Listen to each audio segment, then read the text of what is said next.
Good afternoon. This is the Chorus Call conference operator. Welcome and thank you for joining the Recordati preliminary full year 2019 results conference call. As a reminder, all participants are in listen-only mode. After the presentation, there will be an opportunity to ask questions. Should anyone need assistance during the conference call, they may signal an operator by pressing star and 0 on their telephone. At this time, I would like to turn the conference over to Miss Marianne Tachke, Investor Relator of Recordati. Please go ahead, madam. Hello, good afternoon or good morning to everyone, and thank you for attending the Recordati conference call. Andrea Recordati and Luigi La Corte will be presenting and commenting upon our full year 2019 results, as well as our 2020 targets. Mr. Fritz Guindo is also with us here today. For a better understanding of his presentation, please access the set of slides available on our website, www.recordati.com, under the Investors section and Presentations tab. At the end of the presentation, there will be an questions and answer period for any questions you may have. Okay. Please go ahead, Andrea. Thank you. Good afternoon or good morning, everybody connected. Thank you for joining this conference call. So I will get down to business for 2019 preliminary full year results. We believe we have delivered another year of very strong performance, with revenue growth of 9.6% and EBITDA growth of 9% to 544 million. As you will see more detail later on in the call, growth has been broad-based across our businesses in all key geographies, with organic growth of roughly 5.7%, mostly driven by volume, with 1.3% price uplift, mainly in US, Turkey, and Russia, and a negligible year-on-year FX impact. Operating income grew by 5.3%, with a slight reduction in margin, driven by increasing amortization of intangible assets and additional investments made in Europe, where we established local organizations in the Nordics, Benelux, Baltics for our SPC business, and initial investments we have made to build our new endocrinology franchise. Net income is up 18.1% versus the previous year and reflects benefits from agreements reached with Italian tax authorities in late December on the patent box benefit for our IP in Italy, with a tax benefit of 27 million relating to years 2015 to 2018 and 8.3 million relating to 2019. If we exclude this benefit related to prior years, net income would have been 341.9 million, therefore 9.4% above last year and equaling 23.1% of sales. The business has continued to generate strong underlying cash flow, with net debt increased to 902.7 million from 588.4 million, reflecting dividends distributed for an amount of 190.9 million and payments for acquisition milestones and licenses for a total of around 425 million.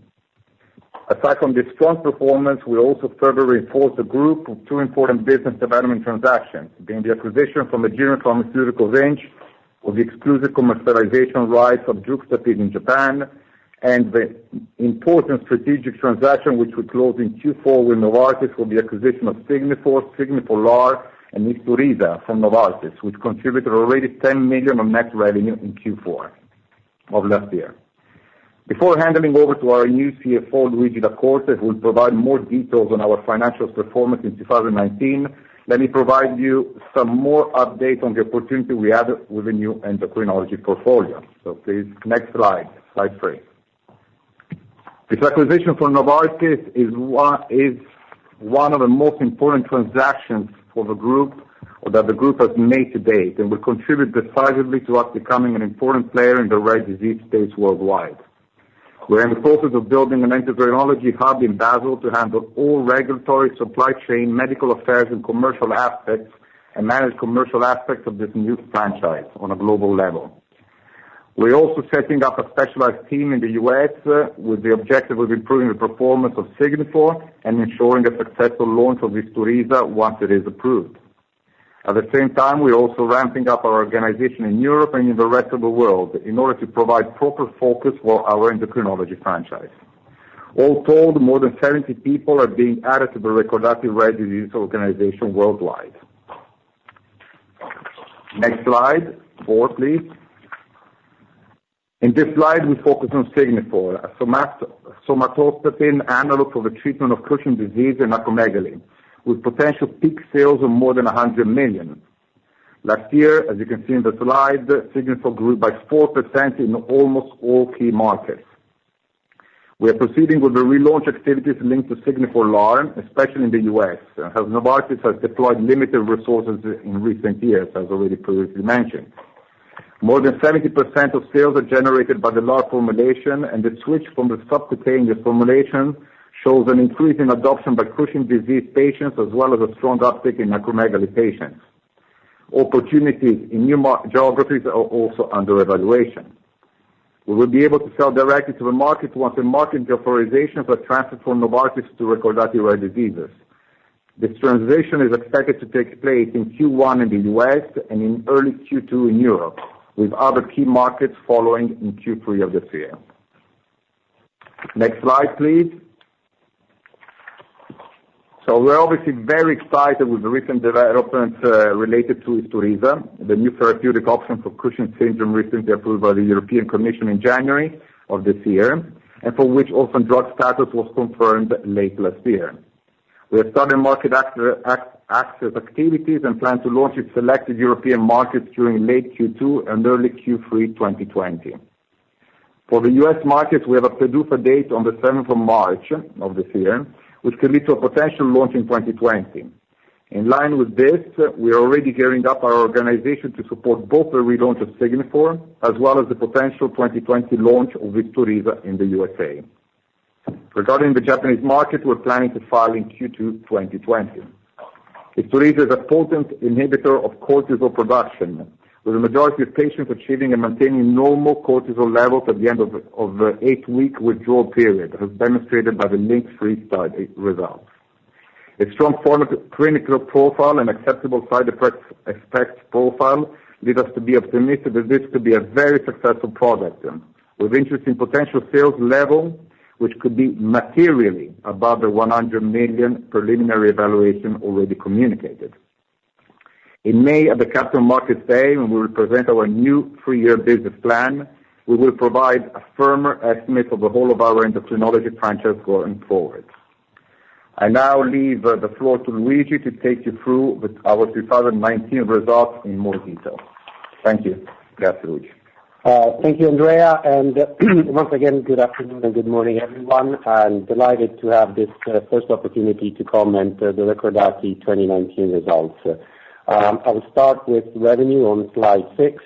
As Andrea said, total revenue grew by 9.6% in the year, with a strong contribution from our corporate products, including rare diseases, which overall now account for 68% of revenue. We are very pleased with the performance of the Recordati franchise in 2019, with combined sales of 193 million, which is ahead of plan set out in May last year. Zanhip sales grew by 11.3%, driven by growth in Germany, Italy, Turkey, and Poland. But we're also very pleased with the performance of Zanipress, a combination with Enalapril, which recovered following generic entry and restarted growing in the second part of the year, ending 2019 broadly in line with last year. Urorex sales are also slightly ahead of plan, with sales growth of 6% due to the good performance of the product in all the main markets and significant growth in Turkey and Russia. Livato sales growth of 16% is also in line with plan, with good performance of the product in all of the main markets, in particular Spain, Russia, Greece, Switzerland, and Turkey. We've also stabilized the revenue of the metoprolol franchise acquired from AstraZeneca, with the franchise also providing a great platform to establish our organization in geographies where we didn't have resources on the ground, particularly Nordics, Benelux, and other markets. Other corporate products grew by 11.8%, driven by strong growth of penticonazole, Citrafleet, prostaglandinol, and other OTC products, but also thanks to the contribution of Reagila, a new treatment for schizophrenia, with sales of just under 8 million euros for the year. Sales of Reagila are slightly behind our initial expectations due to initial challenges and delays that we had with market access in various European markets. But we're now very encouraged with the trend that we see in markets where we've launched, and particularly pleased with the early trajectory of markets where we launched more recently, being Spain and Portugal. Drugs for rare diseases generated 249.9 million of sales, a growth of 16.3%, and include a contribution of 10 million of net revenue from Signifor and 10 million from Juxtapid. Signifor, of course, up until the point of marketing authorization transfer, we report under net revenue the net margin, which is transferred by Novartis. Switching to slide 7, which gives a picture of our portfolio. Drugs for rare diseases have grown to 16.9% of total, up from 15.9% last year. OTC drugs have grown to 18.6%, up from 15.7% last year, thanks to the growth of prostaglandinol, Casenlax, Supremio, our new product, which was acquired from the acquisition of Natural Point in Italy, and of course from the integration of Tonifarm in France. Our reliance on the local product portfolio, as foreseen and planned, has decreased from 20% last year to now 17%, but remains an important part of the business. Moving to slide 8 and looking at revenue by geography. Great, obviously, to see all of the major markets contributing to growth in the year. Sales in Italy are up 5.4%, reflecting the full year of the Natural Point business, but also thanks to the good performance of Cardicor and Lurorec and the launch of Reagila.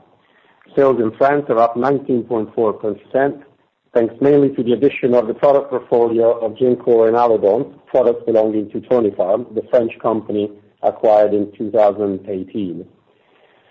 In Germany, sales are up by 1.3%, despite the competition from generic versions of Zanifresh and Ortoton. Worth mentioning is the strong performance in market of lercanidipine and metoprolol, and also the good performance of the OTC portfolio.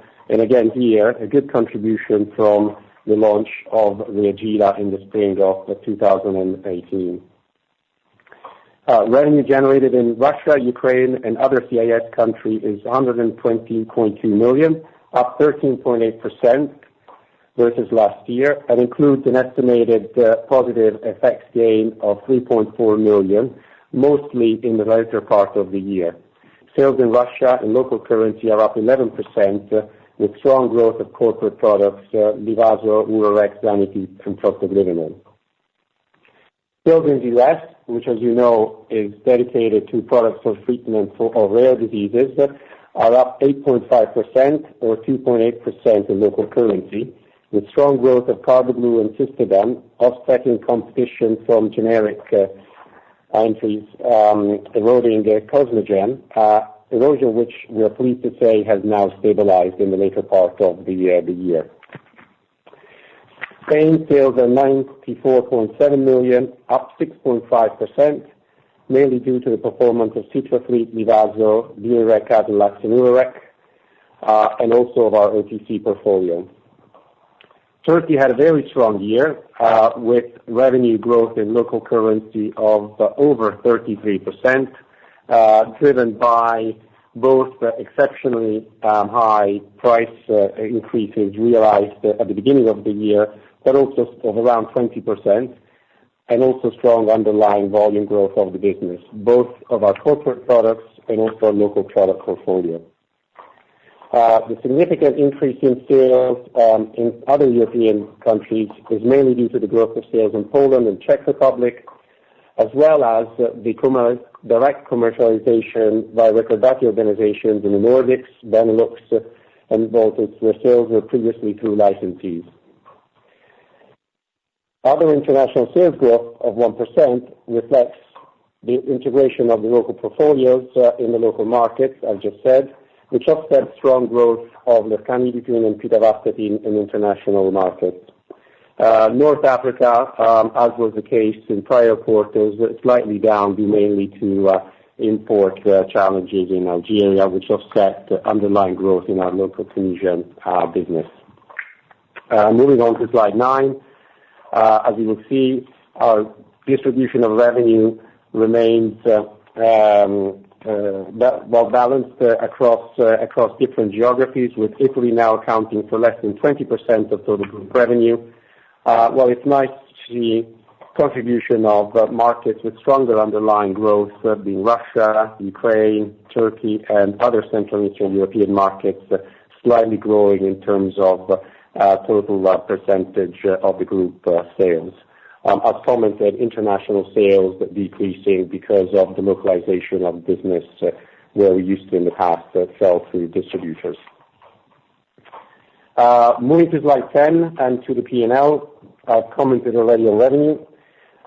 Gross profit of 70.5%, slightly lower to gross profit margin last year, as commented in prior quarters, due to mainly to mix and currency effects. SG&A of 30.1% includes selling expenses at 25.2% of sales, up 11.8% due to the marketing expenses for the launch of Juxtapid, Regila, and the new commercial organization we've established in different markets already mentioned in Europe, as well as the reinforcement of a rare disease organization during the fourth quarter in order to grow sales of Signifor and prepare a successful launch of Isturisa. G&A remains at around 5% of revenue. R&D expenses at 130 million are in line with the target of being between 8 and 9%, and are up by 18.5% due to the advancement of new development programs and the amortization of amounts allocated to intangible assets following the acquisition of Natural Point, Tonifarm, during 2018, and the 2 months worth of the amortization of the intangible paid to Novartis for the acquisition of Signifor. EBITDA at 36.7% is 544 million, an increase of 9%, with amortization charges of 53 million and depreciation charges of 24.9 million, which, as mentioned in past, also reflect the application of IFRS 16 as of the beginning of this year.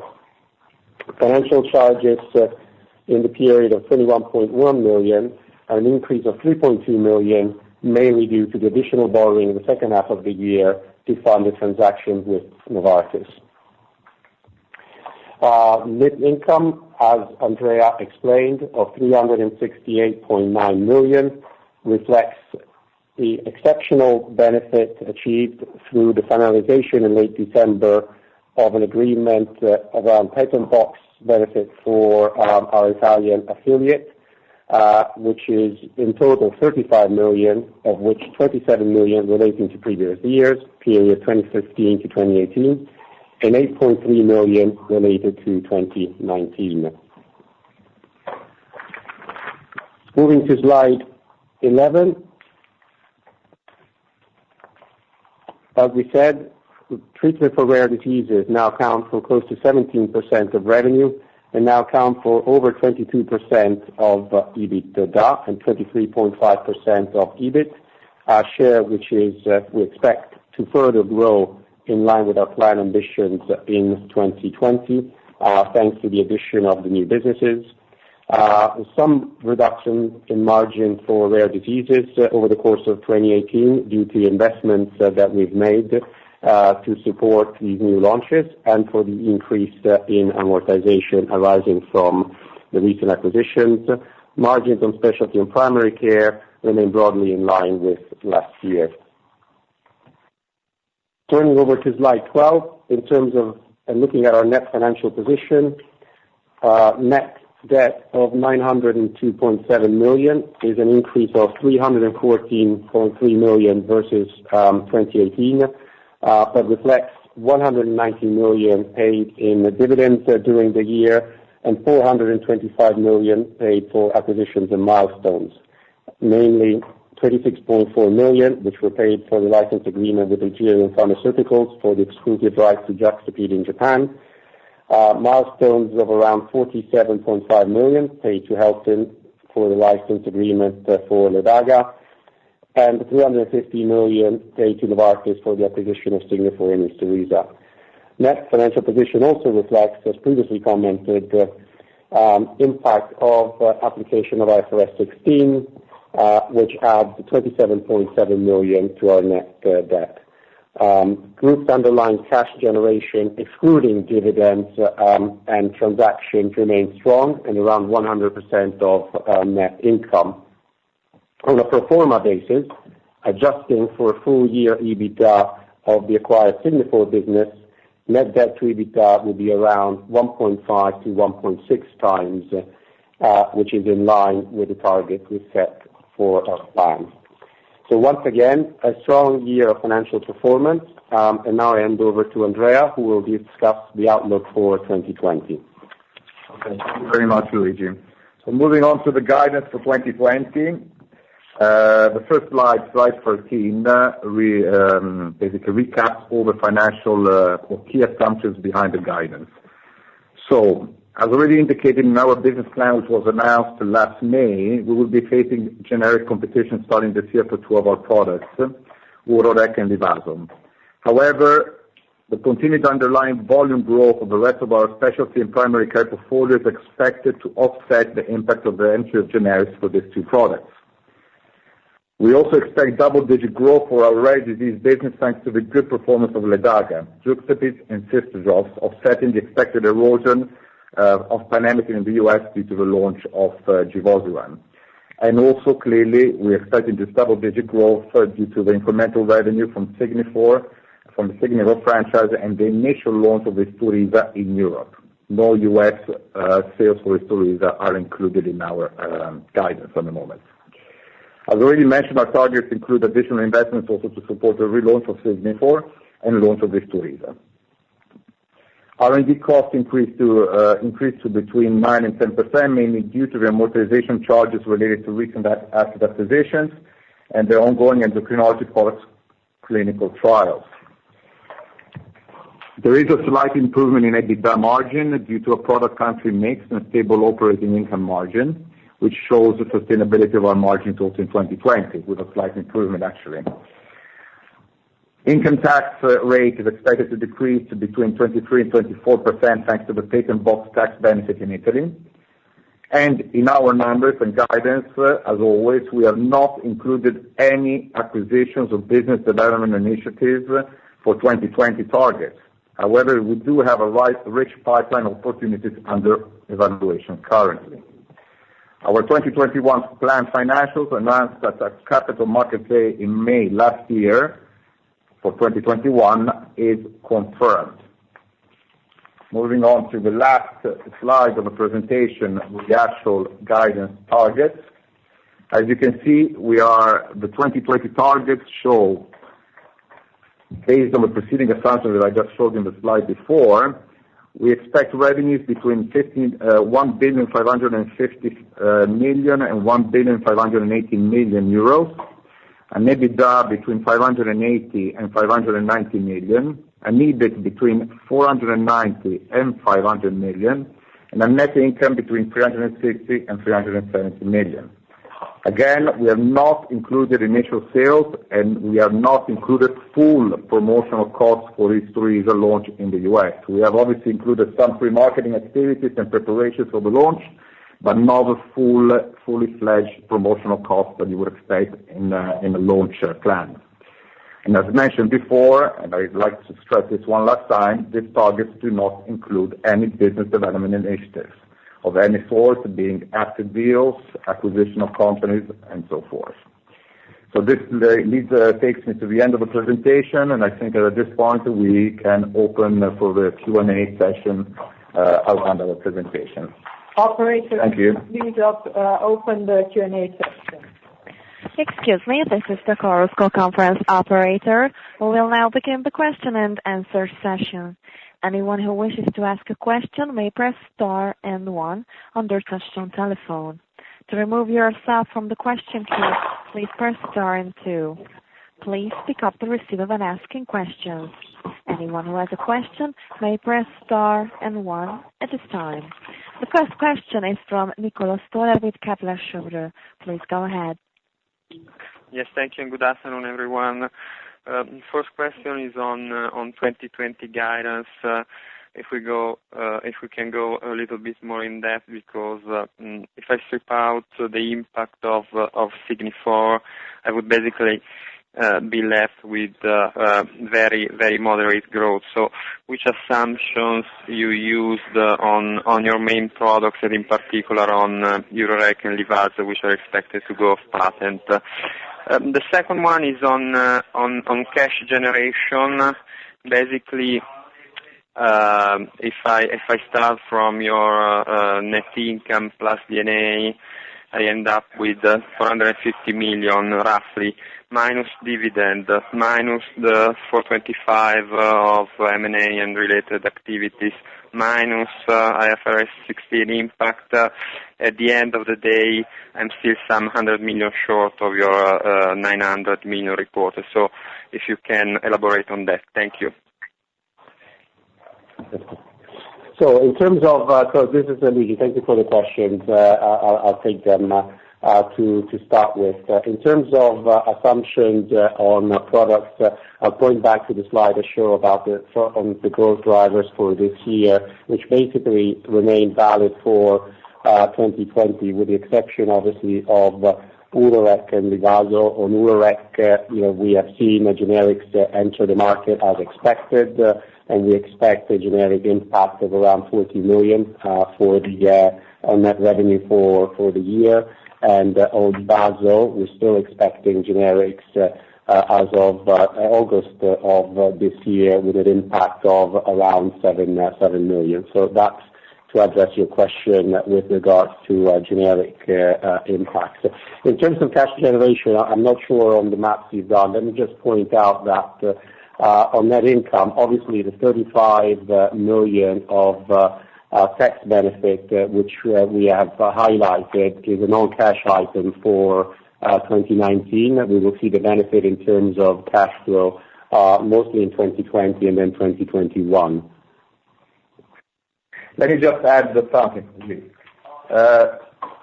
So, obviously, we're expecting the numbers that Luigi mentioned on potential impact on sales of the generics of Urorec and Silodosin.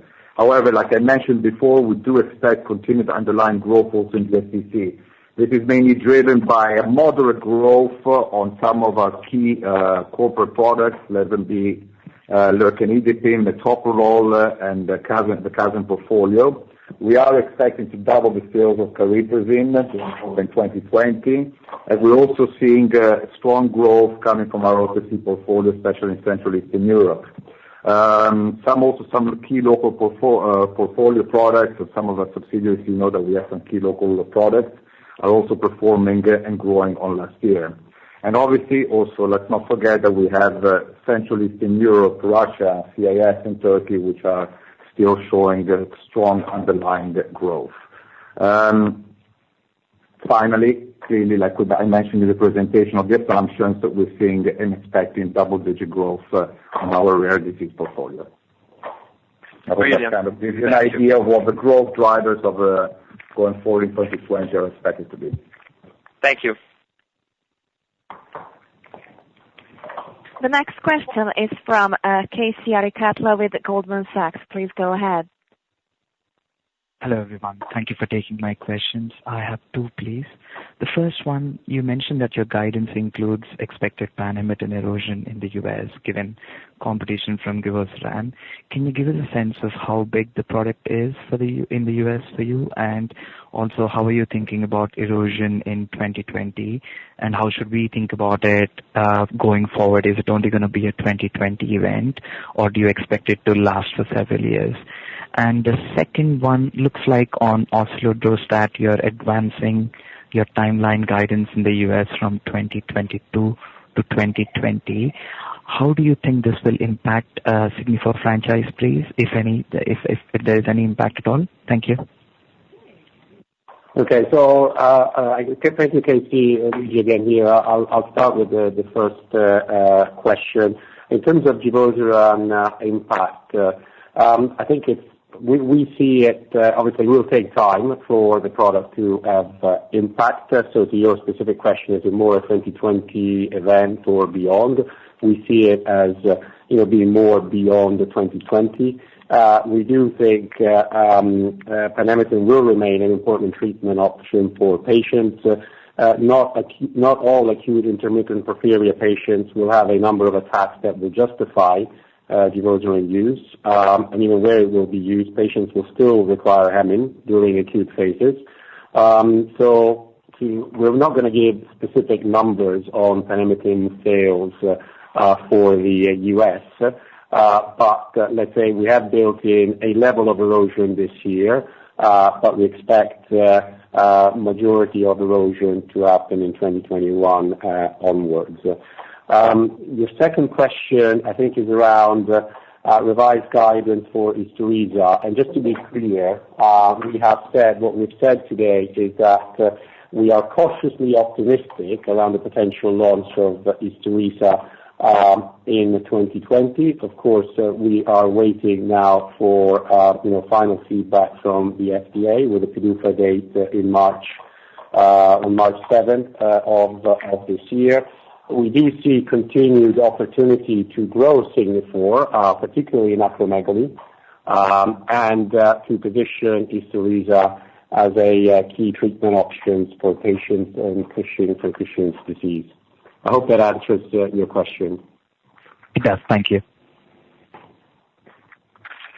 The next question is from Martino De Ambrogi with Equita. Please go ahead. Thank you. Good morning, good afternoon, everybody. The first question is on 2021 guidance, because you include some acquisitions undisclosed, while 2020 already includes the acquisition announced. My question is, are you able to achieve the 2021 targets under the current perimeter, or we should expect additional acquisitions in order to achieve the 2021? And eventually, what is missing in terms of, sales roughly, or EBIT? Martino, please speaking. In the call, Andrea has confirmed the strategy to continue to develop the company also through inorganic development, and we would like to continue to acquire new assets going forward. As usual, in the target for the current year, we don't include M&A because it's short term, and we have also stated this in the slide 14 that the target of 2020 exclude any new acquisition, even we have continued to pursue this kind of deal. While for clarity, we have also confirmed that in our plan we expect to continue to do acquisition, and then we expect to achieve not only through the current portfolio and the acquisition of Novartis deal, but also through other deal, the target in 2021. Then the answer is in the objective in 2021, we have still included new deals that we expect to close going forward. Okay, thank you. I was asking you this question because looking at Bloomberg consensus is already close to the target without announcing any other acquisition. Okay, then I cannot comment on the Bloomberg consensus, but for sure the Bloomberg consensus in some analysts include M&A, some other they don't include M&A. Then for sure the statement of the company is this one. Target 2020 are without new deals. Target 2021 in line with our plan include other deals that we expect to close going forward, maintaining our objective is to have essentially a level of debt which is in the region, as we have stated, in 1.5 our EBITDA. Okay, very clear, Fritz. The second question is on the two new products you bought from Novartis, because Andrea, in your initial remarks, you mentioned for both the potential is in excess of the 100 million euro that you guided at the beginning. And for one of the two, if I remember correctly, you even underlined significantly higher than 100. Material. Yeah. Material was the word. Yeah. So, I mean, if you take the two already commercialized products, Signifor LEM and LAR, this product closed, like we saw the presentation, around 74 million in 2019. Okay, and I obviously stated that our expectation is to continue to drive growth due to the lack of promotion and Novartis put behind these products in recent years. So we still see some upside, and we expect these products to have in excess of 100 million of peak sales. These are the two already marketed products. For Signifor, for Isturiza, we had already stated when we announced the acquisition that we were expecting product sales around 100 million of peak sales. But now we feel convinced, even though, as I said, we will communicate a firmer kind of outlook on this franchise, which includes all products in the endocrinology franchise, but we expect this product to be materially above this 100 million peak sales going forward. If I may just follow up on this, you are guiding for 70 million additional sales for the two Isturiza and Signifor LAR. How much of this is for Isturiza this year in 2020? We don't tend to disclose this sort of detail, as you know very well, on the products. It's a small part. Let's consider that in 2020, as I mentioned before, we did not put any numbers for the U.S. because we still haven't had the approval in the U.S. Even though we are cautiously optimistic we will have the approval in March. But until we get it, we cannot build this into the numbers.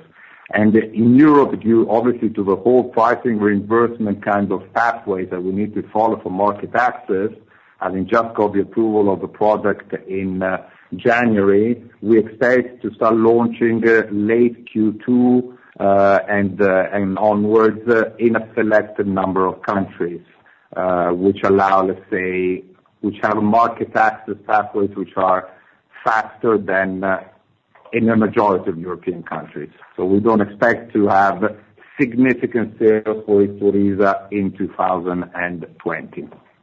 And just to be clear, just to add on what Andrea said and make sure the point was clear, 2020 revenue for Signifor will include up to the point of marketing authorization transfer a sort of net profit transfer from Novartis in that revenue. So it's not a sort of full sales number. Okay, thank you very much. As expected, we're planning to receive marketing authorization in the U.S. In the first quarter one of this year, and so we're going to start booking sales from that moment and full sales. And for Europe, it's going to be in Q2, sometime in Q2, or towards the second half of the Q2. Okay. Okay, thank you. If I may, just a quick question on the net working capital in order to finalize the bridge for the net debt in 2019. Sorry, your question in general, sort of net working capital. Yeah, so the contribution of the net working capital in 2019 for the net debt bridge. Yeah, we'll come back in more details on that when we sort of publish the sort of full results. But just to be clear, one, in the bridge, I'm not sure, again, I didn't take notes when you were reading it out. I don't know if you missed the 28 million adjustment, which is done this year for transition to IFRS 16, number one. Number two, we've seen an increase we did have a sort of increase in inventory towards the back end of the year as we prepared the business, particularly for serialization in Russia, where we had to build stock. But again, in terms of full balance sheet details, you have to accept we'll come back once the full results are available. Okay, thank you. The next question is from Jo Walton with Credit Suisse. Please go ahead. Thank you. Just a few questions, please. And just a clarification to start with. You've told us that you booked about 10 million of Signifor LAR in the quarter. This was the net profit, so the end user sales would have been, a bit higher than that. So when we're thinking about the underlying sales in the quarter, if we were to look at it there, they would be, say 20% higher. My questions relate to whether you are still happy with the guidance that you've given historically for some of the other drugs, Juxtapid, for example. Do you think that that'll still get to the 20 to 30 million in Japan you originally thought? Ledaga, are you still happy with 50 million peak sales? If we look at the patent expiries that you're expecting for Urorec and Livaso, can you give us, are they going to be Europe-wide? Are these products where it will be, when it goes in a country, it will go completely? Do you think that there will be some residual sales? What we're trying to look at is not just the impact this year, but effectively what a sort of tail value of sales could be for these products. And I've got two final questions, if I could, please. If we look at your guidance level for this year, and I just take the midpoint of your revenues and the midpoint of your EBITDA, I see an EBITDA margin of 37.4%, which is higher than you achieved in 2019. I'm just wondering how realistic that is when you are losing a couple of products which presumably have been, reached a high level of profitability, and at the same time you are investing heavily in a new launch. Is it the mix shift materially towards more specialty, or how can we be confident that you can have that margin uplift in what should be an investment year? Thank you. Yeah. So thank you. I think I've caught them all, but if not, I'll ask Marianne to help. Thank you, Joe. So maybe I'll start with your question around can we reconfirm our peak year sales ambitions for Ledaga and Juxtapid, and the short answer is yes, we do. So in terms of the guidance on the EBITDA margin, yes, you're right, and I think we said we do expect slight improvement in our EBITDA margin for this year. Yes, of course, we'll face the erosion from the generic entries, but as you said, the mix of our portfolio is improving. We'll have a greater share of the business on higher margin rare diseases business. We have a higher contribution from regions with slightly higher than average margins. And again, as we've said, and just to be clear, whilst we have built in the numbers, some costs for pre-marketing and to prepare the relaunch of Signifor, we have not reflected either revenue nor the full cost of launching Isturisa in the US. So hopefully that addresses your question, and yes, we do aim for a slight improvement in EBITDA margin for this year, with EBIT margin remaining broadly stable. I think I may have missed your first question, which was regarding the 10 million. Yes, you do have to gross up the 10 million realized in quarter four, as this is the sort of net gross profit transfer from Novartis. We'll get back to you on what that exact sort of gross up should be. I think it should be a bit more than the 20%.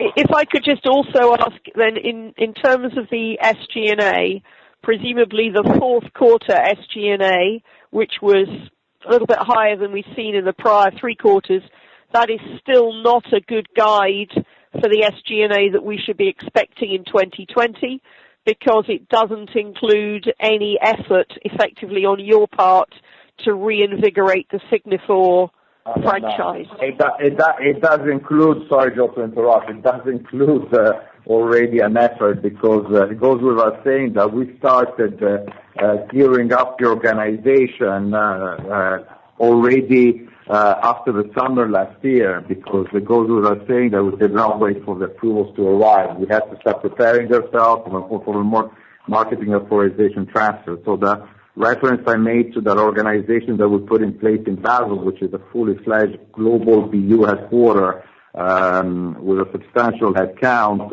obviously has an impact on that. And we also started recruiting already people on the field in Europe and in the US. Because again, we could not wait, because obviously we are cautiously optimistic on Isturisa, but we also have a Signifor that we need to take back in control and start growing.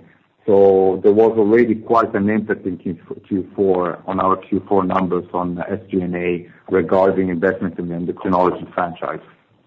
So the SG&A in 4Q is a reasonable guide to how we should think going forwards, because you've incorporated the majority of, let's say, the fixed, if not the variable costs, into your numbers already. You have to remember that the recruitment takes time. I say yes, but obviously, it's a scale up. So obviously, it takes a bit of time. But yes, I'd say generally yes. Yeah, broadly speaking, the answer is yes. Thank you. And on Industria in the US, you have presumably, you say you're now more cautiously optimistic. Is the outstanding question still whether the FDA needs that confirmatory link 4 study, or will be happy with the same amount of data that the Europeans had? We are cautiously optimistic. The link 3 study data, that was the question, is going to be enough. Thank you very much.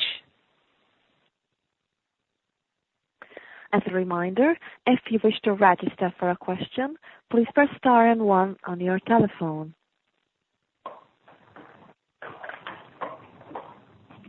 Once again, if you wish to ask a question, please press star and 1 on your telephone. The next question is from Isacco Brambilla with Mediobanca. Please go ahead. Thanks for taking my question. I have a couple. The first one is on the performance of the lercanidipine franchise. It was stronger than expectations, especially in the second half of 2019. I was wondering some indication on how to model the evolution of sales of this franchise for 2020, whether you are expecting some growth from this portfolio. And the second one is on the evolution of EBIT margin. So implied in your guidance, we have roughly 31.5% in 2020, and you reiterated your target of 33% for 2021. So could you give us more color on the drivers of this material margin expansion in 2021, whether it is organic or driven by margin accretive M&A? Yeah, so in terms of byproduct guidance for 2020, we'll provide more detail in May. But having said that, we do see continued growth in lercanidipine. It's not at the 2019 levels, not too far from that. In terms of the EBIT margin of 31.5%, and in relation to the target of 33, again, we have today to confirm that what the plan for 2021 was as presented in May. We will be updating the plan in May of this year. We are, as a result of the type of acquisitions that we have made, we are incurring high amortization charges, and therefore we are putting our focus on the EBITDA margin delivery, where EBIT will be somewhat penalized because of the degree of amortization coming from the asset deals which we've done in 2019.